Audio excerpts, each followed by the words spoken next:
Rødovre Skole er en af Rødovre Landsbys markante bygninger, og den har sammen med kirken og gården haft en vigtig rolle i landsbyens liv. Det er den ældste skole i Rødovre, og dens historie går helt tilbage til 1749, hvor der første gang blev indrettet en skolestue i et gammelt hus ved nordsiden af kirken.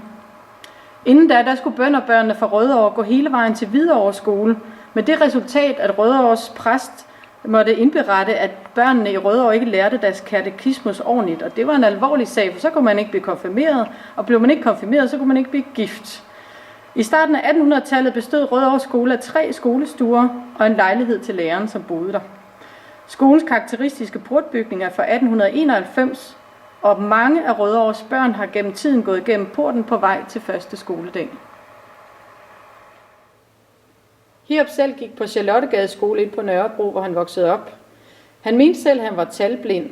I litografi for mappen Legedage fra 1969 har han tegnet en dreng, der får en rød bagdel i mødet med spanskrøret, som var almindeligt brugt afstraffelse i danske skoler.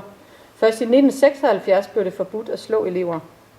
Over drengen danser tallene rundt i luften. Måske er der tale om en barndomserindring. Til gengæld har Hiob allerede i 7-8-årsalderen vidst, at han var god til at tegne og var glad for det, og han havde altid papir og blyant i lommen, ligesom her, hvor han har tegnet sin skole, Charlottegade skole.